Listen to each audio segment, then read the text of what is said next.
Galatians 6:7. Do not be deceived. God cannot be mocked. A man reaps what he sows.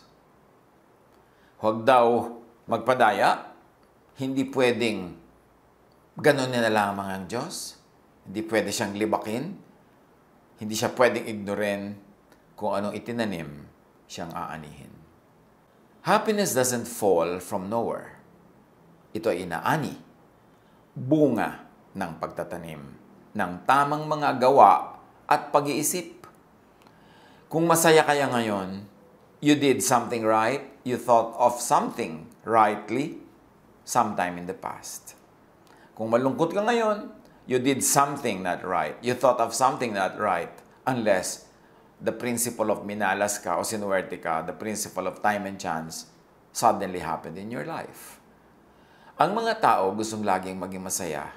Pero anong ginagawa mo para ka maging masaya? Yan ba ilalaglag na lang mula sa langit? O itinatanim ba para umani ng kasiyahan? You want to harvest happiness? Plant happiness. Because Galatians 6:7 says, God cannot be mocked. A man reaps what he sows. Kung anong tinatanim ng tao, siya niyang inaani. Now, how do you plant happiness? So you will harvest happiness. Love God. Trust in God. Delight in God. At yan ang isang number one step para sumaya sa buhay. Not necessarily delight in corporate religion, trust in corporate religion. That's no guarantee. Because God is not always equal to and is never equal to corporate religiosity. Corporate religion can estimate for us the teachings of God. Corporate religion can teach, can share, can inspire, can guide, but it's not equal to God.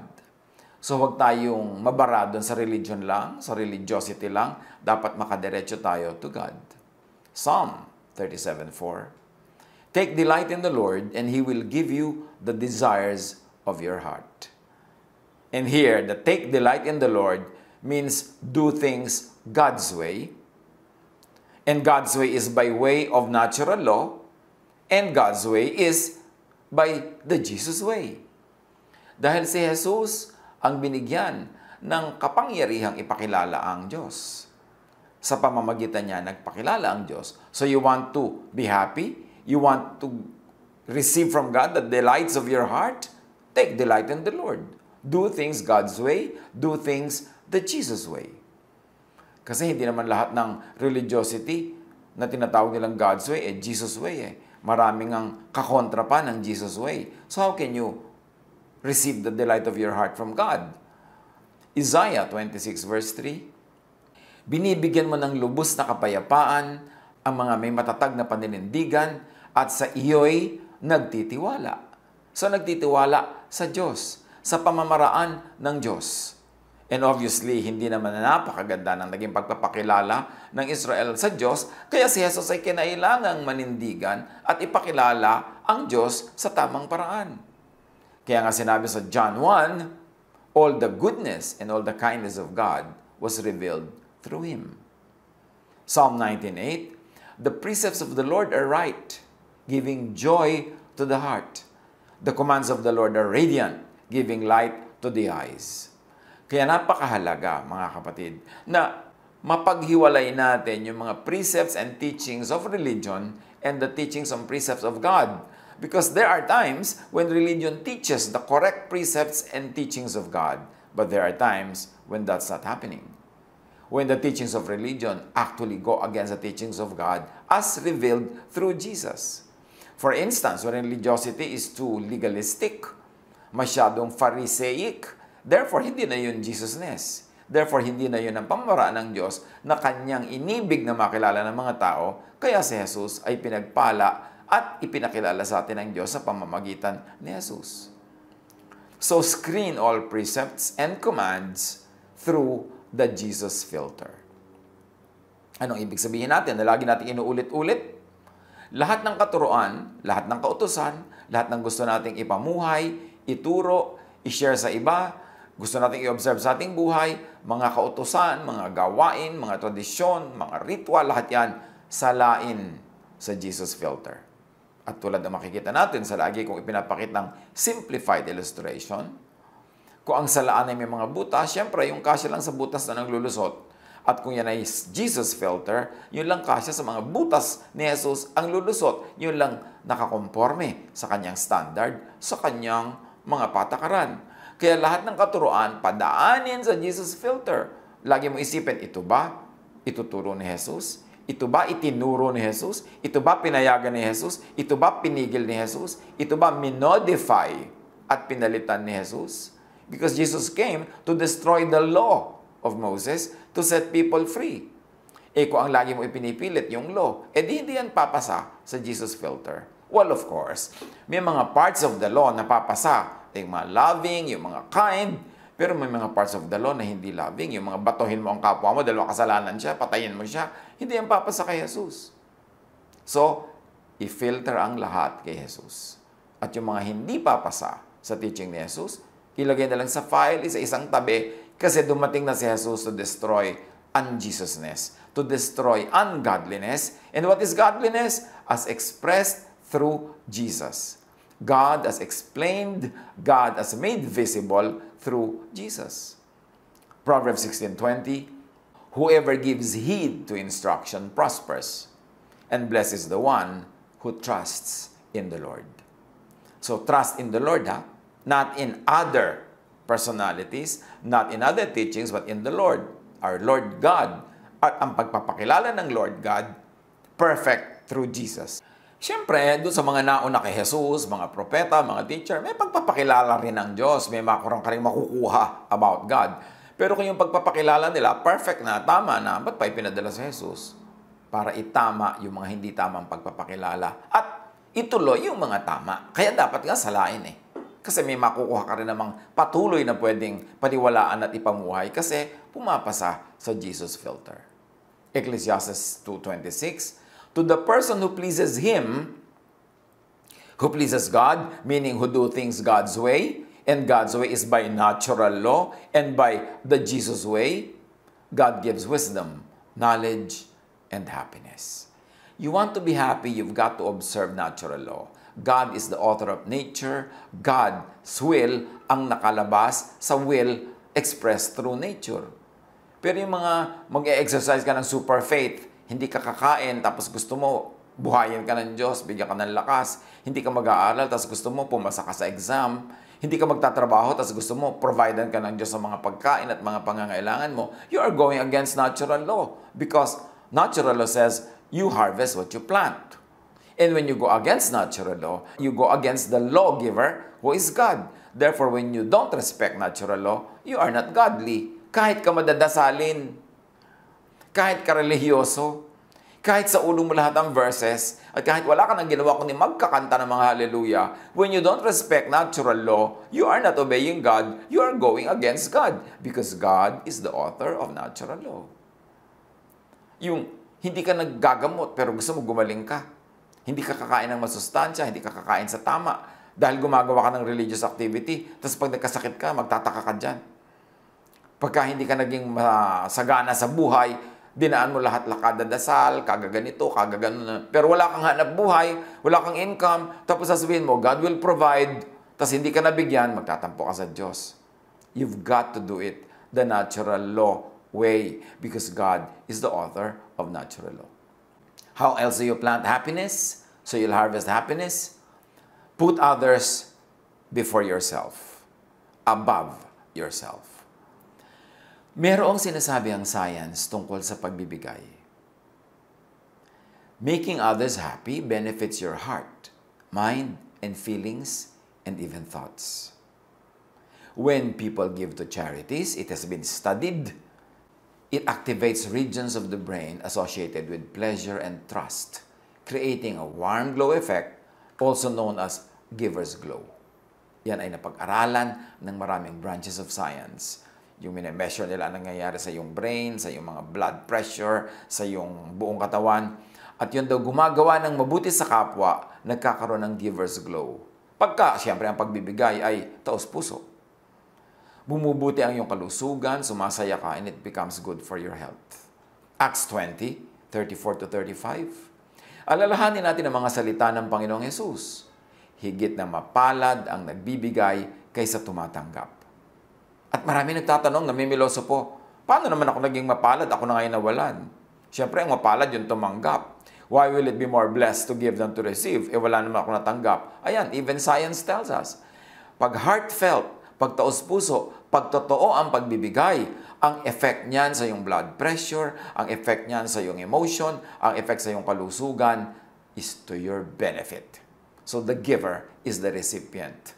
Mapalad ang nagbibigay kaysa tumatanggap. So gusto mong sumaya, maging mapagbigay ka. Kasi merong saya na tanging ang mga givers lang ang nakakaranas, nakakaalam at nakaka-enjoy. Proverbs 11:25, a generous person will prosper. Whoever refreshes others will be refreshed. Bakit na naman?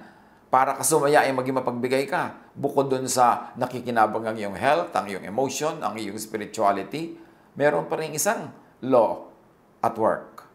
The law of balances. Because the universe works in perfect balance. Hindi pwedeng may debit, tapos may credit, tapos walang zero balance. Kailangan balance yan. So, ang mapagbigay, tumatanggap. Ang malaking magbigay, malaki ang tatanggapin. Yung malaki ang bait, malaki rin ang kabait ang tatanggapin niya. Because a generous person will prosper.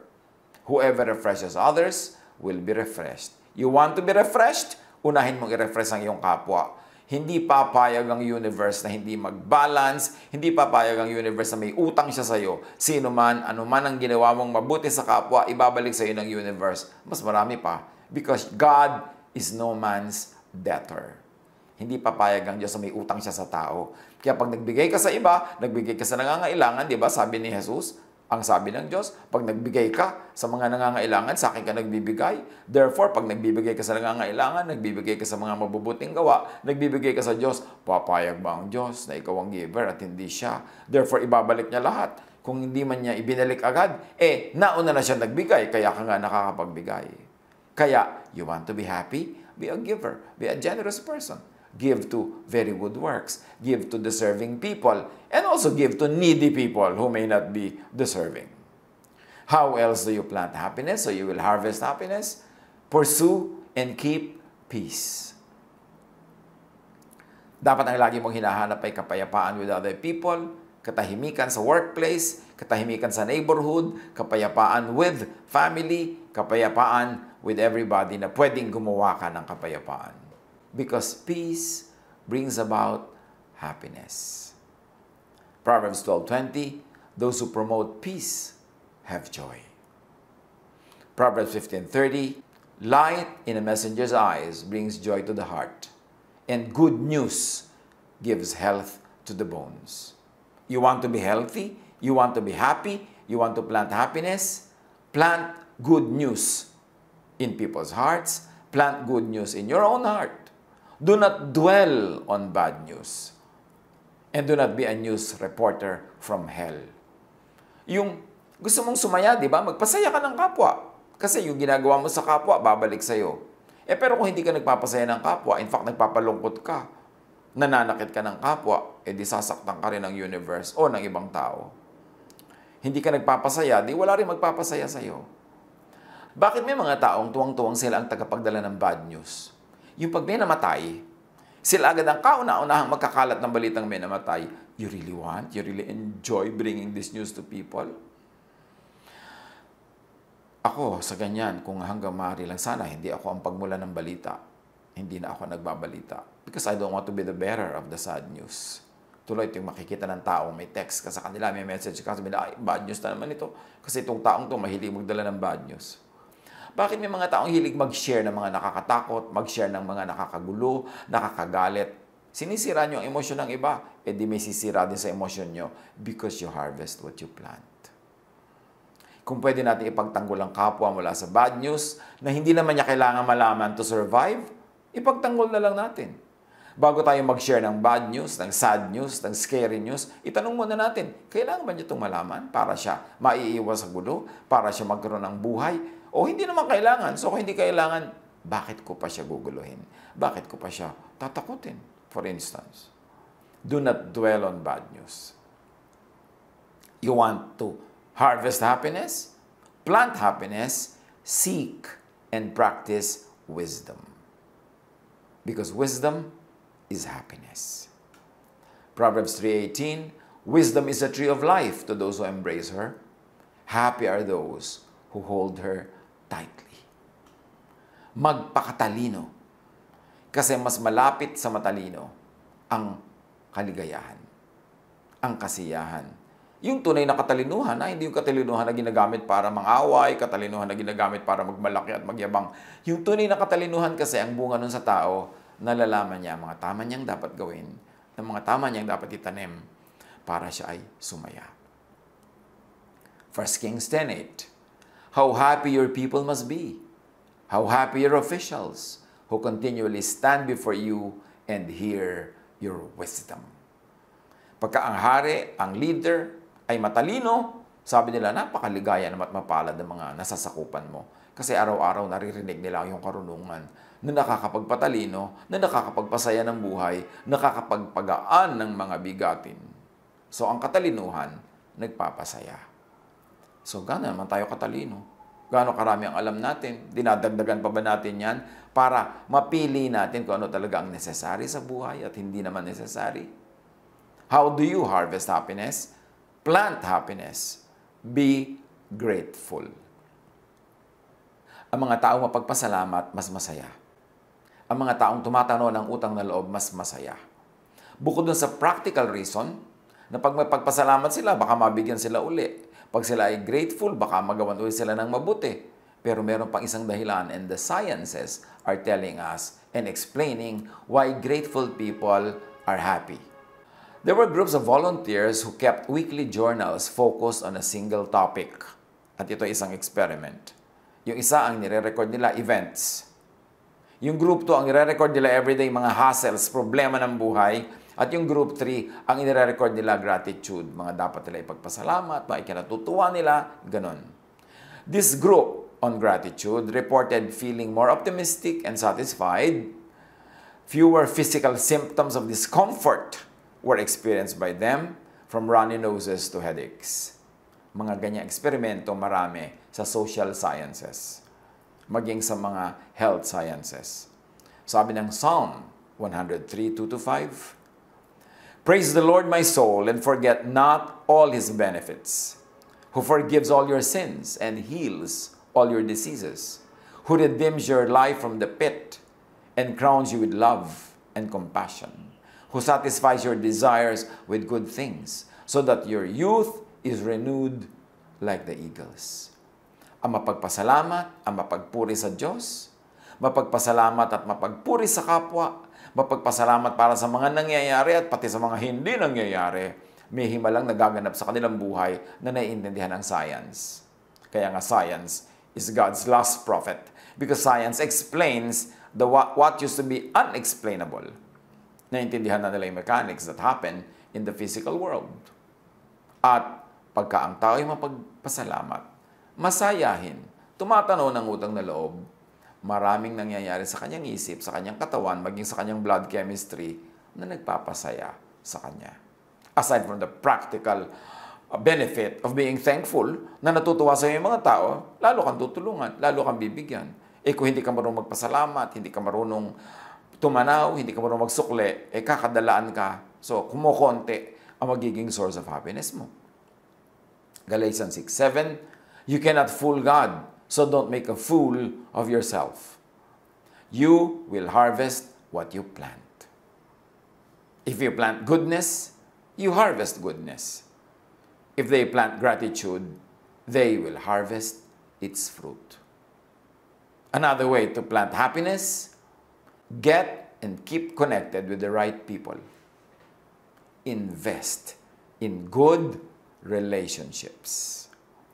Because good relations keep us happier and healthier, at marami na rin mga social experiments, medical experiments, psychological, psychiatric experiments that confirm that. Proverbs 27:9, perfume and incense bring joy to the heart, and pleasantness of a friend springs from their heartfelt advice. So pagka meron kang marami mga kaibigan, kahit hindi marami, pero quality, yung kanilang mga advice, mga salita nila, nagpapagaan ng buhay, nagpapasarap ng buhay. Proverbs 14:7, stay away from a fool, for you will not find knowledge on their lips. So invest in good relationship with good people, hindi with foolish people, hindi with bad people who will ruin you and ruin your personality. At syempre pa, enjoy life with people you love. Ecclesiastes 9:9. Enjoy life with your wife, or of course its equivalents, whom you love all the days of this life. Sino ang mahal mo? Sikapin mo na siya ang kasama mo, kasalo mo sa buhay. Kaya ipinaglalaban yan. Maghihiwalay ba kami, maglalayo, pero mas maraming kita? O konti lang ang kita, pero magkasama kami? You've got to do the math. Kung alin ang tunay na mahalaga at magiging mahalagang factor sa buhay mo para ka sumaya. How do you plant happiness? Get rid of anger and hatred. Luma na yan, pero i-apply na natin. Please lang, di ba? Alisin na natin yung galit, yung hatred, lalo medyo matanda ka na. Tama na. Hindi ka pa ba nakakakota sa galit? Lagi ka pa rin magagalitin, matatampuhin, marami kang sama ng loob, marami kang hinanakit. Tama na yan. Kasi, pag nag-iisip ka ng masama laban sa kapwa, may nararamdaman kang masama laban sa kapwa. Kaya may gawin kang masama sa kanya, meron pa rin masamang effect sa'yo. Psalm 37:8, refrain from anger and turn from wrath. Do not fret. It leads only to evil. Huwag daw magalit, huwag mapuot, at huwag magmaktol-maktol dyan. Ang kakawian lang yan, masama. Ephesians 4:31-32. Alisin na ninyo ang lahat ng sama ng loob, puot at galit. Huwag na kayong mambubulyaw, manlalait at mananakit ng damdamin ng kapwa. Sa halip, maging mabait kayo at maawain. Mapagpatawad kayo sa isa't isa, tulad ng pagpapatawad sa inyo ng Diyos dahil kay Kristo. Marami pa pang pwedeng gawin para sumaya. Marami pang butil at buto ng kasiyahan na pwedeng itanim para umani ng kasiyahan at kasayahan. But for now, yan munang 7 yan. Magawa lang natin siguro kahit kalahati yan. Ang laki-laki na ng tataas sa ating happiness quotient. Paano pa kung ginawa natin lahat at dinagdagan pa natin? Tandaan mo, malungkot ka because somewhere along the way, nag-isip ka, may ginawa ka na ang ending yung lungkot mo ngayon. Masaya ka dahil somewhere along the way, may inisip ka, may ginawa ka, may itinanim ka na ang bunga ay yung kaligayahan mo ngayon. At habang tayo ngayon ay dito sa present na ito, nagtatanim pa rin tayo para sa bukas, para sa next week, next month, next year, sa mga darating na panahon. Anong itinatanim natin? Happiness ba? O loneliness? Nag-i-invest ba tayo to be happy? Or foolishly investing to be lonely at the end?